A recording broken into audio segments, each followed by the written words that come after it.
In the remote reaches of the Bayanhar Mountains, far beyond the clamor of cities and the noise of civilization, lies a land cloaked in silence and mystery. Towering peaks cast shadows upon forgotten valleys, and the air carries the weight of ancient secrets.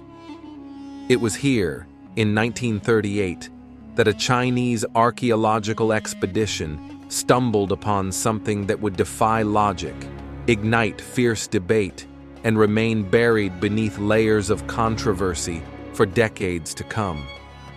They were searching for shelter, a cave untouched by time, but what they found inside was anything but ordinary. Strange carvings lined the walls, depicting celestial beings with elongated heads and round, disc-like objects floating among them. And then came the true enigma. More than 700 stone discs, each roughly 9 inches in diameter, meticulously carved and etched with microscopic hieroglyph-like markings spiraling into a perfect center. What were these mysterious objects? Ritual artifacts from an unknown tribe? Ancient musical instruments? Or, as some would claim, proof of a cosmic encounter with beings not of this earth? These were no ordinary relics. The discs emitted a faint hum when handled and showed magnetic properties that puzzled scientists. They became known as the Dropa Stones, named after a supposedly extinct people mentioned in Chinese legends, beings said to have come from the stars. But soon after their discovery, the stones vanished, suppressed, hidden, denied by official records. Scholars who dared speak of them were silenced or discredited. Some say they were too dangerous to reveal. Others say they never existed at all. What if the Dropa Stones were the smoking gun, a tangible link between humanity and extraterrestrial life? What if their sudden disappearance was no coincidence, but an act of deliberate concealment? Tonight, we descend into the shadowy past to explore the forbidden tale of the Dropa Stones. We will journey through the annals of hidden history, unravel layers of folklore and forgotten testimony, and challenge the boundary between science and myth. Could a lost civilization in the mountains of China have made contact with ancient astronauts? Or was it all an elaborate hoax, a modern myth born of Cold War paranoia and New Age imagination? The stones are silent now, but if they could speak, what truths would they reveal? The answers lie buried, in stone, in silence, and perhaps in the stars. The year was 1938. China, on the cusp of war and chaos, saw little interest in remote archaeological pursuits. But amidst this backdrop, a small team led by Professor Chi Pu, a respected archaeologist from the Peking Academy of Prehistory, embarked on a government-sanctioned expedition into the mist-shrouded Bayanhar Mountains of Qinghai Province. Their objective? To explore caves long thought to be ancient burial sites of a forgotten people. What they discovered, however, was unlike anything found in Chinese history or anywhere else in the world. Inside one particular cavern, half buried in sediment and stone, were rows of small skeletal remains, each no more than 4 feet tall. Their skulls were abnormally large, with pronounced cranial vaults, lacking any traditional Chinese racial features. The proportions were strange, the bones frail, yet arranged with great care, as if purposefully preserved. But even more peculiar were the strange stone discs lying nearby. Each disc was perfectly circular, carved from granite, and contained a precisely drilled hole in the center, strikingly similar to modern phonograph records. More astonishingly, spiral grooves etched from the center outward contained microscopic characters, so tiny they could only be examined under magnification. The writing was not Chinese, nor Tibetan, nor from any known language family. It defied categorization. Initially dismissed as natural formations or ritual relics, the discs would soon capture Professor Qi's full attention. He transported several of them to Beijing for closer analysis, where the discoveries only deepened the mystery. Spectral analysis suggested that the discs contained high concentrations of cobalt and rare metals, hinting at an unknown form of processing. Even more baffling, when exposed to certain frequencies of sound or light, the discs vibrated faintly, as though storing or transmitting energy. Still, no one could decipher the inscriptions, not for nearly 2 decades. The professor's findings were met with skepticism and eventually silence. His research was buried under layers of bureaucracy and political tension, his peers warned to stay away. Official Chinese records made no mention of the Dropa or the discs. It was as if someone wanted it all forgotten. Yet rumors began to spread of a lost tribe called the Dropa, spoken of only in hushed tones among Tibetan monks. Ancient scrolls and murals hidden deep in monasteries hinted at beings who descended from the clouds in shimmering machines and lived briefly among the people before vanishing. The Dropa were said to be peaceful, luminous, and wise, though unlike any known race on Earth. Could the skeletal remains be theirs? Could the discs be their message? The world may never have heard of the Dropa Stones if not for a resurgence of interest in the 1960s, when a Russian scientist, Dr. Tsum Nui, allegedly succeeded in partially translating the markings on the stones. The tale he unraveled was unlike anything science had ever dared to suggest. But was it truth or fiction wrapped in forbidden knowledge? Before we answer, we must follow the threads of this myth as they unravel across borders, politics, and time. Because in the depths of Cold War secrecy, the Dropa Stones were about to become more than artifacts. They were becoming a symbol of cosmic possibilities and dangerous truths. If bones of giants were truly uncovered in Nevada, where are they now? That is the question that haunts researchers, amateur historians, and alternative archaeologists alike. Because according to early excavation records, these weren't ordinary skeletal fragments.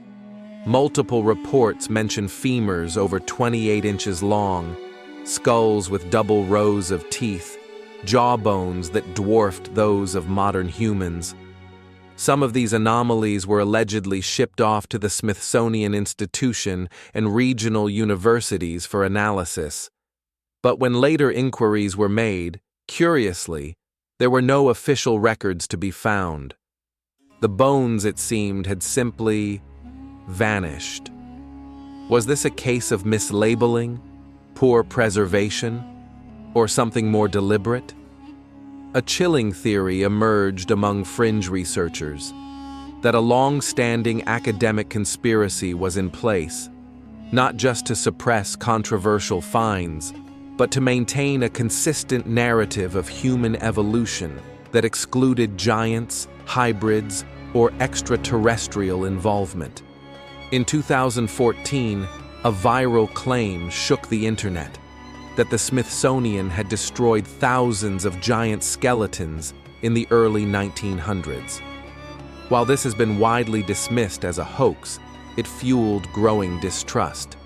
Why, many asked, would institutions consistently ignore, dismiss, or lose track of evidence that defied mainstream understanding?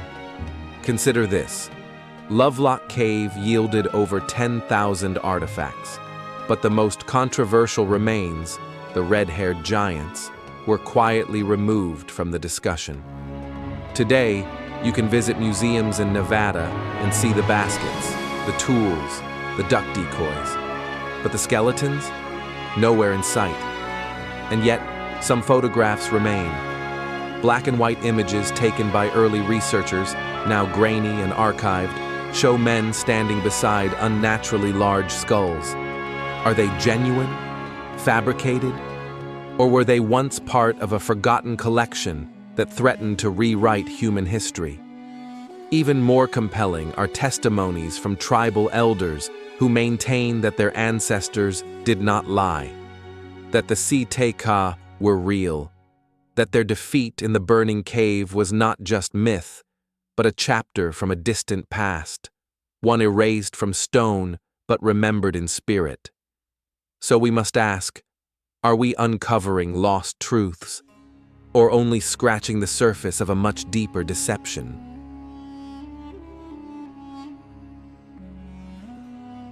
As the whispers about the Dropa Stones made their way across continents, the world stood locked in another mystery, the Cold War. It was a time of shadow operations, covert surveillance, and a fierce battle not only for political dominance, but for knowledge, especially knowledge that could offer a technological edge. And nothing was more valuable than the unknown. By the early 1970s, strange rumors began to leak out from behind the Great Wall. An unnamed Soviet anthropologist, after returning from a joint expedition with Chinese scholars in the Bayan Har Mountains, confessed in a closed lecture, "There are things buried in those caves, things not of this earth."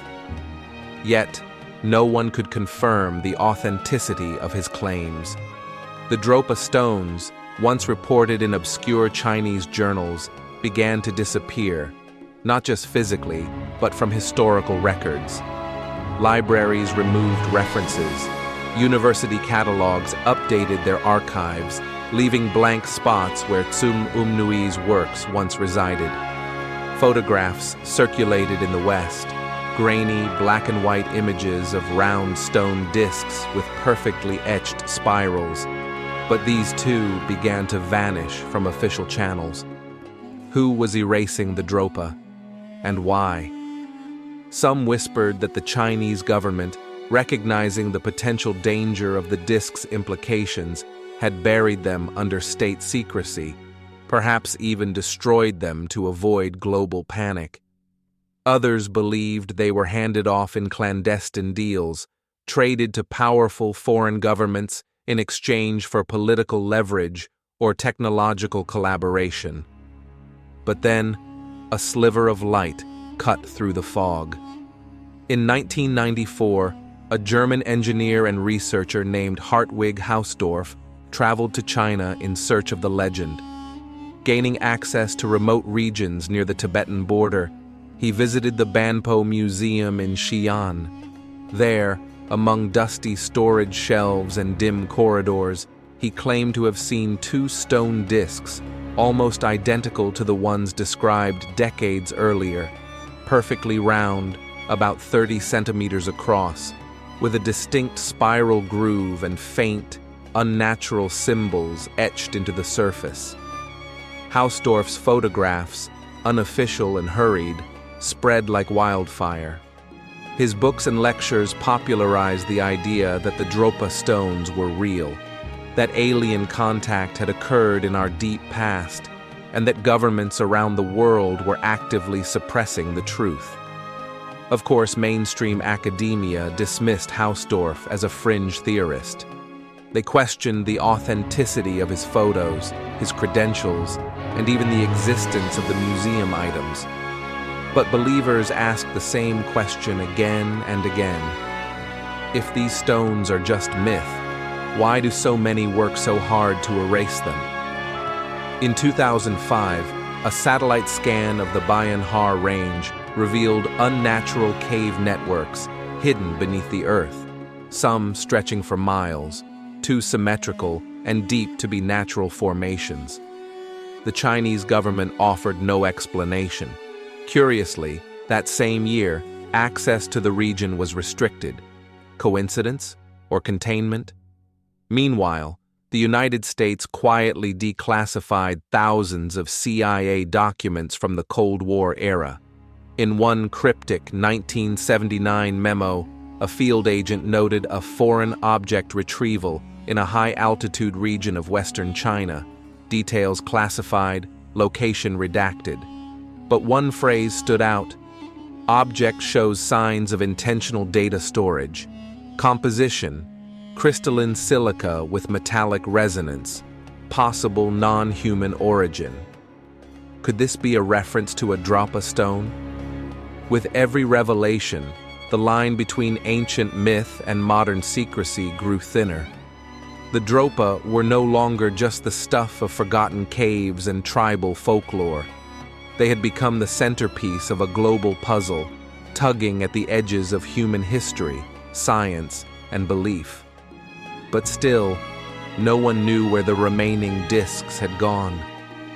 Were they sealed in government vaults beneath Beijing or Washington, hidden in private collections, traded like priceless relics in the black market of the occult and the elite? Or worse, were they destroyed, reduced to dust, to silence the truth forever? And if so, what truth was so dangerous that it had to be erased from history itself? Deep in the folds of the Bayan Har Mountains, nestled among jagged cliffs and howling winds, lived a people unlike any other, the ones ancient tales called the Dropa. They were described as diminutive in stature, rarely taller than 4 feet, with strikingly large heads and almond-shaped eyes, and a skin tone pale enough to seem almost translucent in the high-altitude sun. To those who encountered them, they were otherworldly, not just in appearance, but in spirit. The story of the Dropa tribe was first made known through the controversial writings of Tsum Nui, who allegedly translated the strange spiral inscriptions on the stone discs. According to his work, the Dropa were beings who came from a distant star system, their spacecraft crash-landing in the mountains some 12,000 years ago. Trapped on Earth, unable to return home, they found refuge among the mountains and eventually integrated with the local Khams and Chiang peoples. Tsum Nui claimed that the spiraled grooves on the stones described their desperate journey, their attempts to survive, and their sorrowful realization that Earth would become their permanent home. But was the Dropa story just folklore? Or was it a hidden lineage lost to time? Modern anthropologists investigating the remote regions of the Bayan Har Range have encountered unusual genetic anomalies in certain isolated communities, traits inconsistent with surrounding populations, such as a higher incidence of cranial enlargement, and a rare blood type not commonly found among Tibetan or Han Chinese groups. Some even claim that elderly members of these tribes, when asked, recount stories passed down from their ancestors of sky visitors who came in fiery chariots, of star brothers who lived briefly among the people before vanishing into the caves. One such account was recorded in 1987 by a Japanese ethnographer who traveled to Qinghai province and spoke with an elder named Lashe Toko. Through a translator, the old man whispered, "They came from the sky long ago. Not to rule but to hide. They feared the burning sky, so they stayed underground. We call them the Quiet Ones." Quiet Ones, a curious term echoed in other remote legends across the Tibetan plateau. Further adding to the mystery, a stone tablet discovered near the caves, carbon dated to over 10,000 years ago, bears what appears to be a celestial map etched in primitive lines. 12 small dots forming an arc around a larger central circle, eerily resembling a solar system.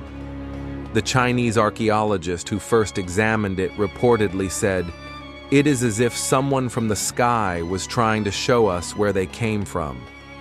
But skeptics are quick to dismiss such findings. They claim the Dropa tribe never existed, that the stone discs were a fabrication, and that the entire narrative was born of Cold War misinformation and the human desire for myth. Yet one simple truth remains. No one has definitively disproven the existence of the Dropa, and absence of evidence is not evidence of absence. In 2013, a team of independent researchers from France and South Korea, conducting a high-altitude genetics study, uncovered what they called a genetic outlier group, a cluster of individuals with mitochondrial DNA markers untraceable to any known human population.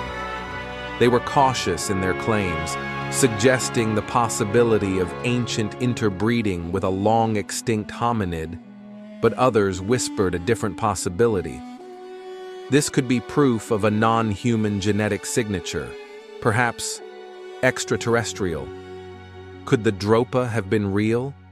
A stranded alien race who, over thousands of years, slowly became one with the Earth they never chose? And if so, do their descendants still walk among us today, hidden in plain sight, their origins long forgotten, save for the whispers in the wind and the spirals on the stone? High in the mountains of western China, where the snow never fully melts and the wind carries whispers older than memory, the stone discs of the Dropa remain, silent, cold, and waiting. What are they truly? Are they nothing more than carved curiosities, the remnants of a forgotten local art form, misinterpreted and sensationalized through decades of speculation? Or are they relics from a time before time, echoes of a civilization not born on this earth, but crashed upon it? We've journeyed through caves etched in mystery, through forbidden archives and lost reports, through legends passed down by trembling elders, and through scientific studies that offer more questions than answers. And still, no one knows for sure. Could the stone discs be proof of an ancient alien encounter, carefully hidden from public knowledge? Or have we allowed our yearning for the extraordinary to cloud our perception of the mundane? Consider this. Why were the discs quietly removed from public museums? Why do some who investigated them report mysterious illnesses, missing notes, or professional ruin? Why does every trace of Tsum Umnui's work vanish the moment one tries to verify it through official academic channels? If this is a hoax, why does it behave like a secret? There is a particular silence around the Dropa Stones, not the silence of irrelevance, but the silence that feels intentional. A veil, perhaps, drawn by those who fear what they cannot control, or who believe humanity is not yet ready for the truth. But truth has a way of surfacing, like an old memory rising from the deep, or a glint of sunlight catching the edge of a buried disk in a mountain cave. And maybe, just maybe, that's all the Dropa wanted. Not to be worshipped, not to be feared, but to be remembered. In a world obsessed with certainty, we forget the value of mystery. Yet sometimes, it is the unanswered questions, the ones that haunt the edges of our logic, that drive us to look upward, inward, and backward. Perhaps the Dropa are not asking us to believe. Perhaps they're asking us to wonder if humanity's story is bigger than the one we're told, to wonder if visitors did come, long ago, not as conquerors, but as castaways, to wonder if the past still whispers in stone, in bone, and in stars. So the next time you gaze into the night sky, remember, between the constellations, behind the silence, something watches, something waits, and somewhere, deep in the forgotten crevices of the Bayan Har Mountains, a story lies buried, written not in books, but in spirals of stone. The question is no longer, did it happen? The real question is, what are we afraid to discover if it did?